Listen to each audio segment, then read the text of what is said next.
This is the Outlap F1 podcast featuring America's own Cody, Andy, and Deanna. Your one-stop shop for Formula One news, insights, race previews, and reviews. Join us on the Outlap.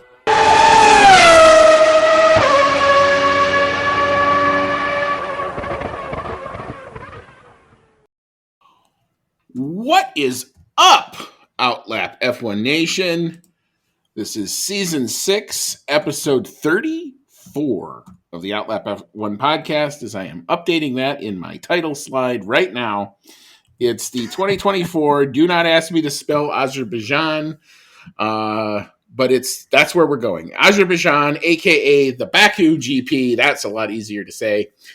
You've got Andy, and I'm along with my wonderful, lovely co-host, Cody, tonight. It is good to see you, sir. How's it hanging? Doing all right. Just coming off of a busy weekend. I've seen like 3 concerts now in the last 3 weeks. So I am musiced out for maybe about a month. I love live music, but last one was Weezer. That was a blast. Nice. I mean, that's right out of my that's kind of my generation. They're still together and apparently still doing well live. Apparently. Mm-hmm. Oh yeah, it was great. Nice. Well, all right. Well, if you found our show, welcome along. As David Croft, who will not be in Baku this weekend, as apparently I've just found out, Harry Benjamin will be doing the international feed F1 coverage, or your ESPN coverage, or your Sky F1 coverage, or whatever, however that's called. That's who you're going to hear this weekend. But you can find our show as always: Twitter, Instagram, Discord, Reddit, and of course YouTube at Outlap F1 Podcast is the handle. If you enjoy what you're seeing and you like what you're hearing, if you're on YouTube, you can do as the kids do and smash that subscribe button, or you can leave us a like. And if you're on your favorite podcasting app, specifically Apple Podcasts or Spotify, a 5-star review would go a long way to help us get our content to you that much quicker. You can email the show as always, chatnow@outlapf1.com. Thank you so much to the people who do continue to support us monetarily, including Dean Warwick, Yuri Dolchester, Paul Weaver, Quentin Warden, Kevin Kelly, Regan Stanzik, Timothy Brown, and of course, Jonathan Scott. We do have a link if you'd like to become a member of that hashtag Outlap F1 Nation, $5. You get a shout out on basically every episode from now until eternity if you want to do that. And it helps us buy some new equipment, helps us upgrade the stuff we already have. So we would be most appreciative if you would like to do that. Last note before we hop into all of this proper, the good folks at Manscaped, you can use our code OUTLAP and get 20% off and free shipping at checkout. Okay, the big story. Not necessarily a surprising story at this point, but Mr. Adrian Newey has now been confirmed at Aston Martin. And the team made an announcement with what I thought looked like a car reveal press conference for a designer. He is not only the most expensive designer ever, but apparently he also gets his own reveal episode, which they did at the Aston Martin factory on Tuesday morning. He will join the team, however. He will not join Aston Martin until March 1 of 2025. However, he was very happy with that, saying, quote, "I am thrilled to be joining the Aston Martin Formula One team," Newey said. "I have been hugely inspired and impressed by the passion and commitment that Lawrence brings to everything he is involved with. Lawrence is determined to create a world-beating team. He is the only majority team owner who is actively engaged in the sport. His commitment is demonstrated in the development of the new AMR Technology Campus and wind tunnel at Silverstone, which are not only state-of-the-art, but have a layout that creates a great environment to work in. Together with great partners like Honda and Aramco, they have all the key pieces of infrastructure needed to make Aston Martin a world championship winning team, and I am very much looking forward to helping achieve that goal." I would say just after viewing this press conference, the tone of it was very much full focus on 2026. So if you have hope for Adrian Newey coming in and working much on the 2025 car, I don't think so. I don't think that's what you're going to see. I think it's going to be full push for 2026. That said, is Newey's brilliance enough to overcome, even with starting in March, a 2-month delay in that 2026 design? This, I think, will be the story that we follow moving forward. Cody, what's your thoughts on Mr. Newey finding a new home? It is exciting. It's kind of nice, in my opinion, that he's not retiring.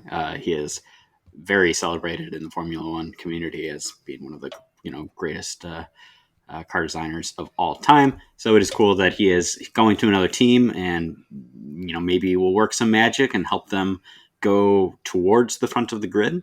I got to commend Lawrence Stroll for really, literally putting his money where his mouth is and dumping, gobs of money into whatever he can to make this team succeed. And from what I'm seeing, they're paying Adrian Newey a lot of money and pretty much giving him the freedom to do whatever he wants and pretty much make it his home and flourish in his own environment. I guess that's been something he's had difficulty with in the past, where he's left teams because the environment has changed in such a way that he's gotten sidetracked by team politics and what have you. So it sounds like he's going to be really happy with the environment he's going into. That said, he is one person, and although he is widely regarded as being a genius, it does take more than just one person to develop a championship-winning car. But I think he will really help them start going in the right direction. And the thing about somebody like this is he's been in so many successful operations over such a long period of time that he knows what goes into getting the job done.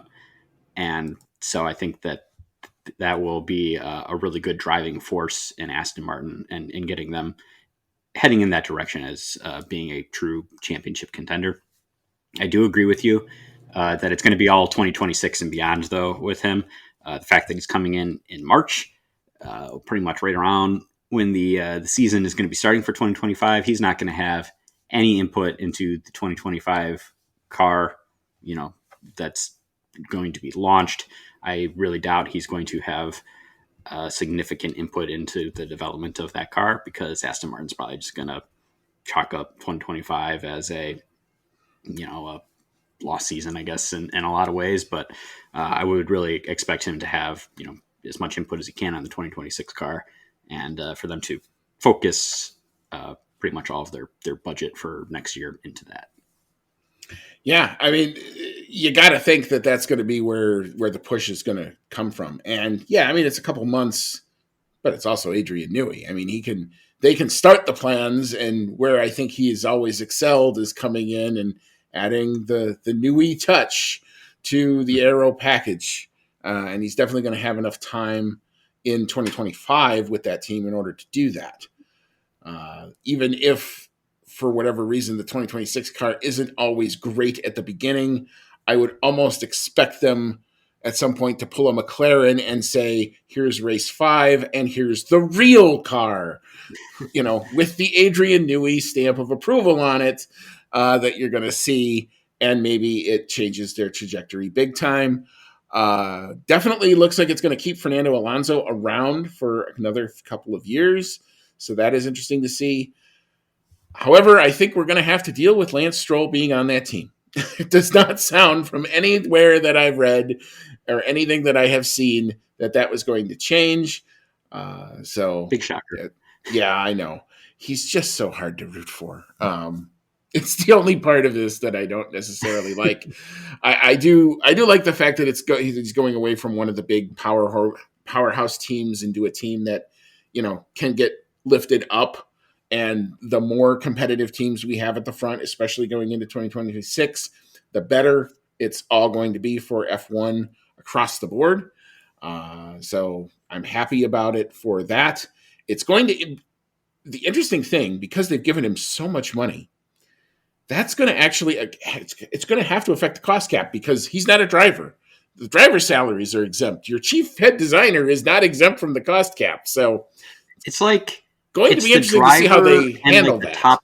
It's like the driver and the top several paid like top 3 paid personnel in the team or something like that. I don't know where he's going to stack in that, but there are, I believe there are a couple slotted exemptions for team personnel. But if they've done that, then they've pulled a blinder on the rules, and that's actually interesting. But anyway, it's all going to be something we're going to follow. It's not going to be anything. I think we're not going to see the effects of this. Certainly not this season. We're not going to probably see it even next season. But 2026, once those regs get finalized, I'm assuming Adrian's going to be, sifting through those regs, looking for ways to make that car fast. So that is something we shall follow for sure. And speaking of cost cap, we've now had the 2023 results have all been finalized, and I can tell you all 10 Formula One teams have passed the 2023 cost cap without any either material or procedural breaches. There were 2, however, engine manufacturers, because this was the first year that we had a cost cap on the engine manufacturers themselves, and 2 of them were found to have made procedural breaches. So that is Alpine and Honda, on both kind of opposite ends of your power unit spectrum. There you go. Not a whole lot of detail as to what those breaches were necessarily about. However, it does look like the FIA has said we're working it out with both of them. None of them had spent over the limit, so let's make that clear right now. The other part of it was just kind of where they spent and did they over allocate something to one department versus another. So that is yet to kind of be all resolved, but it looks like the worst case in any of those scenarios would be some sort of a financial fine. You are not going to see any of these breaches for 2023 affect any of the on-track performance. There's going to be no wind tunnel penalties, no point penalties, none of that. We're not even looking at that set of rules here. So kind of a minor, more accounting thing, probably more than anything else. And I suspect as these regulations get more refined moving forward, you'll probably see less of this. But good thing that at least now we don't have anything hanging over this season in terms of nobody has violated the cost cap. Everybody was good. And we don't have to talk about it beyond today. Yep, that is definitely a good thing. It's nice that even though there was procedural breaches, that nobody broke the cost cap. And like you said, since it's the first year that cost cap is being put on the engine manufacturers, you can kind of expect that there's going to be a bit of a learning curve, that stuff like this could happen. And I would think that the FIA would therefore take that and be maybe a little more lenient, I guess. And like you said, I would expect to see this not really happening that much going forward. Yeah, I'm certainly, I do accounting by day. I don't necessarily want to do it in my Formula One. And I don't particularly want to dive into what cost allocation method one team uses over another. When we had the whole Red Bull kerfuffle, I was the one guy saying, look, this wasn't nearly as bad. They saw breach and everybody went crazy. And I'm like, guys, it's because of U.S. payroll taxes that they wouldn't consider in UK reporting because it's treated differently. And it's all that, but whatever, all done, dusted. Beyond that, that's already been adjudicated. Red Bull's paid whatever the penalty is. It's over with. And we don't have to talk about it for 23. So this is the last I'm going to do it. We're just going to stop right there. There, done. Love it. Move on. All right.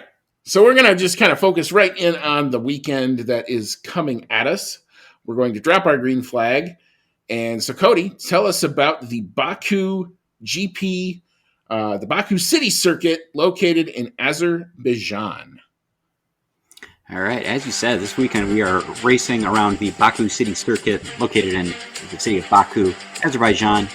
Number of laps around the circuit is 51, and the track length is 6.003 kilometers to 3.73 miles, and consists of 20 turns. I believe that makes it the second longest circuit on this year's calendar. Tire selection from Pirelli for this race is a C3 for the hard, C4 for medium, and C5 for the soft compound. And the track characteristics from Pirelli are a 5 out of 5 for traction, 4 out of 5 for braking, 1 out of 5 for lateral load, 3 out of 5 for tire stress, 5 out of 5 for track evolution, 2 out of 5 for asphalt grip, a 1 out of 5 for asphalt abrasion, and a 2 out of 5 for downforce. The qualifying lap record here goes to, is that Valtteri Bottas or Charles Leclerc for that one for 2023? It is not a hyphenated Bottas Leclerc. It is Charles Leclerc. All right. It is not a tie down to the thousandth of a second. Its lap record is going to go to Charles Leclerc, set from 2023 for 1 minute, 40.203 seconds. And the race lap record also goes to Charles Leclerc, but set 4 years before that in 2019. And that was a 1 minute, 43.009 seconds. The Baku City Circuit is pretty new, so we haven't had a ton of races here to go toward the most wins. In fact, we've only had one repeat winner here, and that is Sergio Perez, the lone driver with 2 wins here around Baku. There is a 5-way tie with 1 win apiece between Max Verstappen, Lewis Hamilton, Valtteri Bottas, Daniel Ricciardo, and Nico Rosberg. And only 2 constructors have won around this circuit so far. We've got 4 wins for Red Bull and 3 wins for Mercedes. And I've got a feeling we might be adding somebody else this weekend. What's the circuit like, Mindy? It is a mixture of the wide open and the tight and twisty all in the same track. There is the long, and it is the longest main straight on the calendar along the Baku shoreline. It's a slipstreaming mecca with cars able to run at times 3 abreast into turn 1. The action often can sometimes look more like an IndyCar race rather than F1. However, from there, the track loops around into the city's narrow, winding Old Town, dramatically winding past Baku's medieval city walls. As in Monaco, slightest mistakes through this section are punished quickly and severely, while setup-wise, teams will often be forced to choose between downforce for the twisty bits and less drag for the straight parts. As for the weather, it's warm and sunny here in Chicago. It's going to be warm and sunny in Baku as well this weekend. Interesting how that works, considering they're literally halfway across the globe. For qualifying, it'll be sunshine and clouds mixed with a high of 82 degrees. Winds will be out of the northeast at 10 to 20, so gusty winds. Watch for that. A 19% chance of rain, but that is only going to be a passing shower, if anything. As for the race on Sunday, sunny skies, high near 80, as good as you'd like to get. Winds out of the northeast at 10 to 20. Again, watch out for the wind. We'll see what that does. A scant 1% chance of rain on Sunday.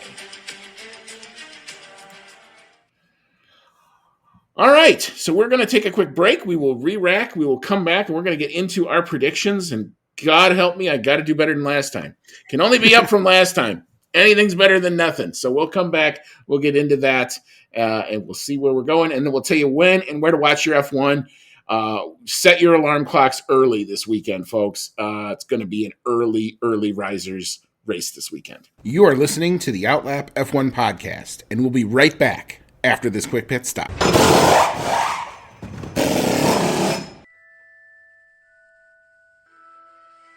Grab your flu powder, broomstick, or apparate to your favorite audio streaming service to join the discussion on Hogwarts, a podcast, where Dan and his friends have in-depth chapter-by-chapter breakdowns of each Harry Potter novel.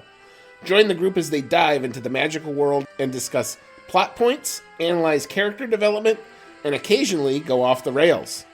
Whether you're a muggle who's new to the series or a pure-blood wizard who won't need a remember-all, Hogwarts, a podcast, brings everyone to the Great Hall for a magical discussion. Hogwarts, a podcast, available wherever you get your podcasts. Welcome back in. This is Season 6, Episode number 34 of the Outlap F1 podcast. It's our 2024 Azerbaijan Grand Prix preview show. You've got Andy, and I'm along with Cody tonight. We just looked at the latest news and took a look at the track we'll be racing on this weekend. And now it is time for our Choose Your Champion predictions game, where we try to take our shots at what we think might happen over the course of this weekend. Lord knows I have to do better than last time. I think it's the first time I've ever been shut out. Max Verstappen not being the lock for pole makes this a lot more interesting, if nothing else. And that's where we're going to start. We're going to start with that pole sitter. Cody, what you got here? Do we have Max redemption or more Max pain or a new contender in the mix here? What you got? I actually kind of wish for Max redemption. I keep reminding everyone that I am a fan, but even though I never wear the Red Bull hat at the moment, but I'm definitely a fan. But I am riding the Charles Leclerc high after the unexpected victory in Monza. So I'm actually taking a long shot on this one, and I'm going to say Charles Leclerc is going to get pole for Azerbaijan. All right, very good. I think that's actually a pretty logical pick. He's either seems to be always in contention for pole around there, or it's dramatic moment for Charles Leclerc. He is good here, for sure. Yes, yeah. I think that is a good pick. However, I'm going to go full homer, and I'm going to say this is where Lando will make his first attempt to come back after last race. So I will give this one to Lando Norris on one lap pace. I think that McLaren car is really good over one lap. It seems to be over the course of the race where the tires were not as kind to them as they thought they would be. So, or definitely over one lap pace. I like that. So Lando Norris for pole for me. All right. So our lap time last year was set by, I believe, Charles Leclerc with a 140.203. That was the new qualifying lap record. Do we see that record get eclipsed? Cody, what you got for a lap time here? I do think we are going to go a little faster this year. It does seem to be the trend for these cars. I am going to go in at about a half a second faster, I think, at a 1 minute 39.742. I always just kind of make up the hundredths and thousandths because I feel like there's no sense in me trying to guess an extra hundredth here or there. And, maybe one of these years I'll get it smack on. We've gotten close. There's been ones where we've gotten to the thousandths a couple of times. But I do think we're going to see possibly a new track record here as well. So I've got a 139.995. All right. So we will now get into our podium predictions. Last year's podium, boy, it's hard to believe this is last year's podium given the current form of everybody. Sergio Perez was P1. Max Verstappen was P2. Charles Leclerc, there he is again, came home in P3. Cody, what is your thought on the race podium for this race? And looking at that podium from last year makes you realize just how quickly everything can change. Now,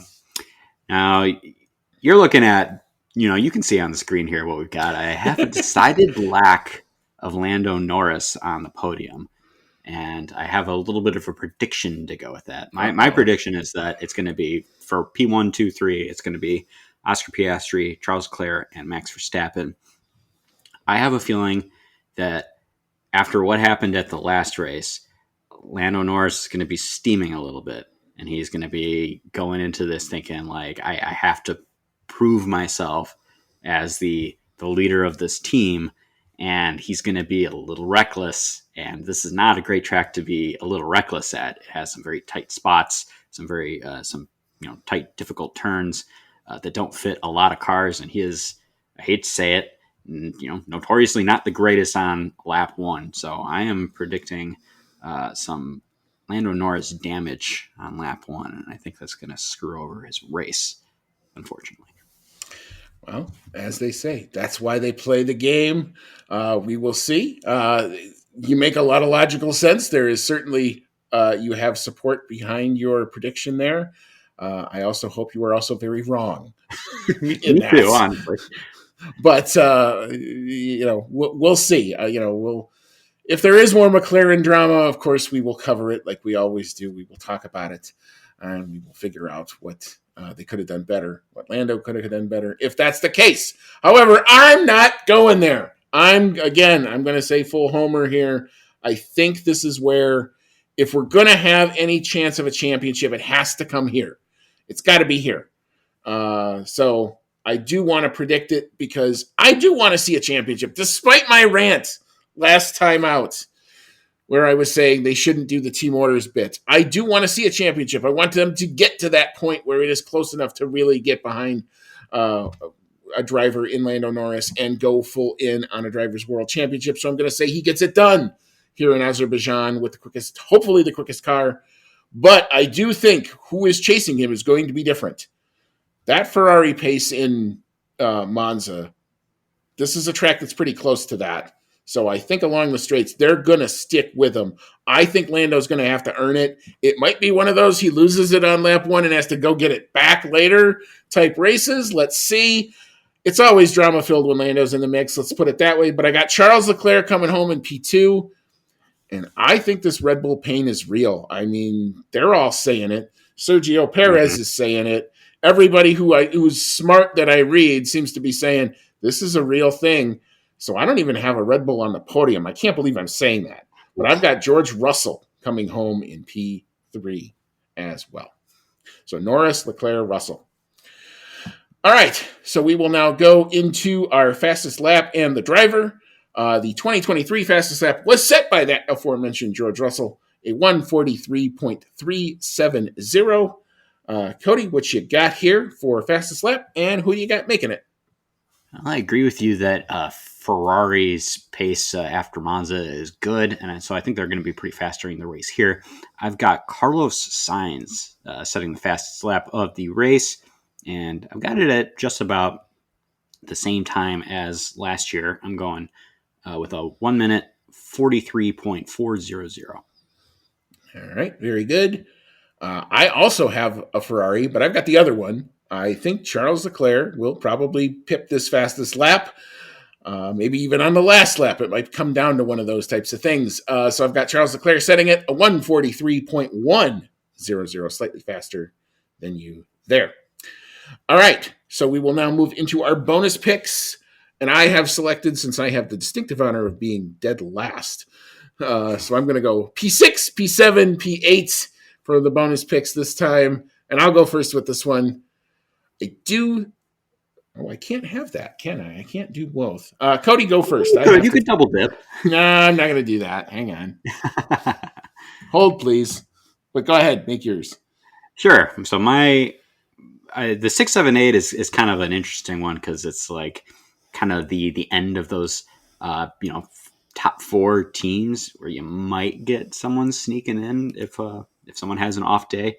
I don't think that's going to happen this time, though. I think Sergio Perez, obviously tends to run well here. He's, got 2 wins around the circuit. He likes it here. I think he will show better this week, but not great. So I think Perez is going to slot into 6th. And then I think it's going to be the 2 Mercedes, George Russell in 7th and Lewis Hamilton in 8th. All right. Interesting selection there. I do think this could be one of those Mercedes going to be right on the border of either they're in the really good, the elite group, or they're slightly just off that little bit still. That seems to be where they've been. And I wonder if it's going to come down to car setup and individual driver preference. So I've got Russell obviously on the podium. I somehow also had Russell in P6. I can't do that. He cannot divide against himself. But I will split the Mercedes here. So I will say Lewis Hamilton for P6, Sergio Perez to be the last of the big 7 yet again. And I'm going to give Alex Albon. I think that Williams in a straight line, they looked really good in Monza. I think they could do really well here. This is where they always seem to punch above their weight. I can remember was it Valtteri Bottas or somebody driving for Williams getting on almost a podium, or maybe it was George Russell when he was there in one of the years. But I may be horribly wrong on my memory there, but I'll have to go back and check. But anyway, I like Williams here for P8 to get some solid points for those guys. And for our prop bet this weekend, we have not seen a yellow flag or a safety car for a long time. in Formula One. It's all the way back to Canada since the last time we've seen either the Mercedes red or the Aston Martin green safety car do laps that actually matter in Formula One. So will we see that aforementioned safety car? Does the safety car streak end this weekend? It's probably as good of a candidate as any. Cody, what you got here? I agree with you. I'm going to say, yes, we are going to break this no safety car streak because this track has some tight, windy bits, and it seems like something always goes down here. Although, come to think of it, I think last year's race was kind of oddly boring. Normally something weird happens here. I think we're going to go back to that, though. I do think we are going to see the safety car. It's a very interesting time of the year for this race on the calendar. It is now Azerbaijan in the fall. We've normally always done this either early in the spring or kind of when they're in their summer. So now it's coming at the end of the European season, makes it a little more interesting for me. So we'll have to see. It looks like the weather's going to be warmer than it typically has been the last couple of years. That might make the tires a little bit more greasy. And I think that leads to a safety car. I think we're going to see one, that Castle section. If everybody gets through that again, well, then these are the 20 best drivers in the world, and they minded their P's and Q's and did it again, which they very well might do. And the teams may all want them to at this point, given what it costs to rebuild a car. But but I do think we're going to have it here. And if we're not going to have it here, we're definitely going to have one in Singapore. I think that record is 100% across the board every year. I think they've seen a safety car in Singapore. So, so I'm going to give this one yes to we will see the safety car less streak end. All right. And when and where to watch your F1 this weekend. And if you are a fan of your alarm clock, it's going to get a workout. FP1 bright and early. It will still be dark out when most of these sessions are happening here in the U.S. 5:30 a.m. Eastern. You can catch that on ESPN2 or F1 TV. FP2, 9 a.m. Eastern. So not that normal time right in the middle of my normal conference call. So I may actually get to watch FP2 this weekend. That'll be on ESPN2. FP3, bright and early. 4:30 a.m. Eastern. Kevin Kelly and I can go do our thing where we thought we were the only two people up at 3 o'clock in the morning watching free practice. ESPN2 is your home for that. Qualifying will happen 8 a.m. Eastern. That is also ESPN2. And the race itself, 7 a.m. Eastern, 6 a.m. Central, lights out, which means your pre-race starts about 5 a.m. Yikes. Happy early Sunday morning, Formula One. 7 a.m. Eastern is the kickoff. That's when the lights will go out. You can find that on main ESPN channel. And, of course, F1 TV if you have a subscription. And I would highly recommend that you do.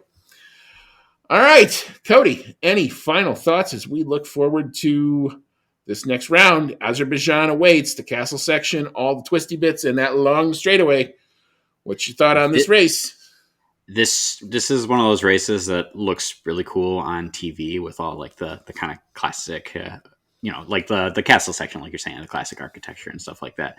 It is a nice looking circuit through a nice looking city, and it's one of those weird circuits where you look at the layout and it looks really oddball. Like there's just way too many like 90-degree angles in this circuit.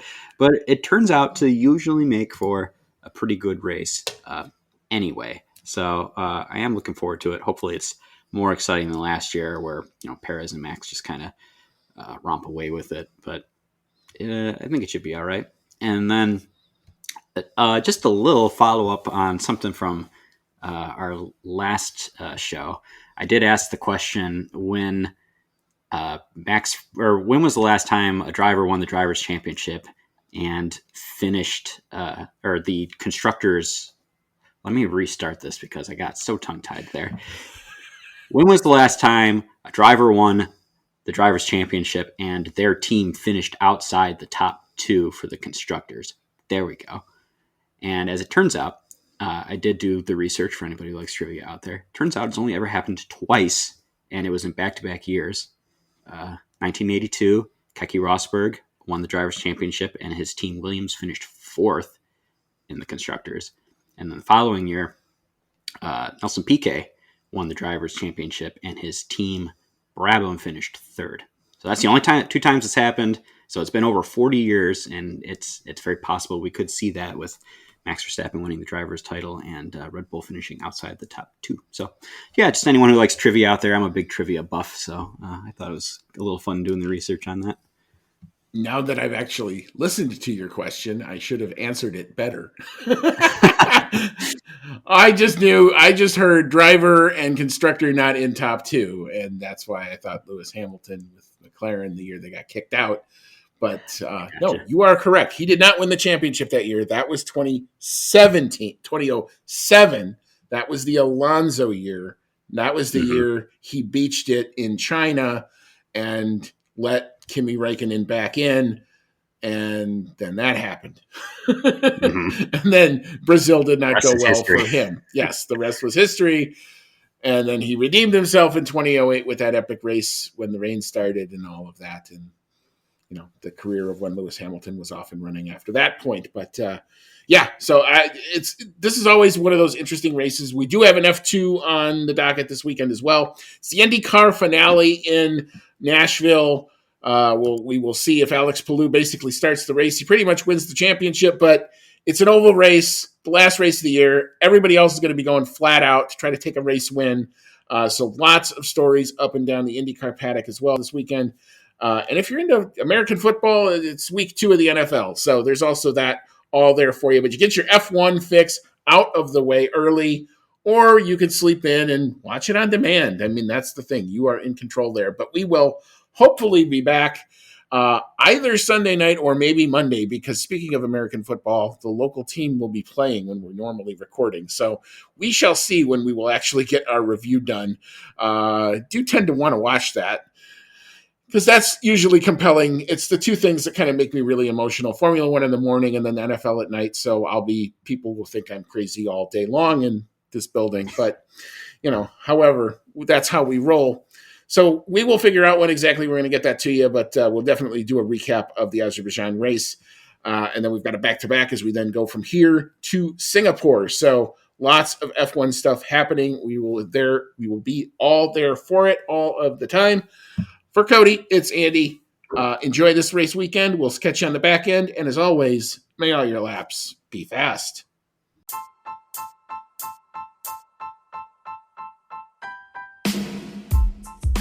Thank you for listening to today's episode of the Outlap F1 podcast. If you like what you heard, click that subscribe button and be sure to leave us a 5-star review. If you want to connect with us outside of the show, check out our website at www.outlapf1.com. Find us on Twitter and Instagram at OutlapF1 Podcast, or email us at chatnow@outlapf1.com. As always, thank you so much for your support, and we'll see you on the next one.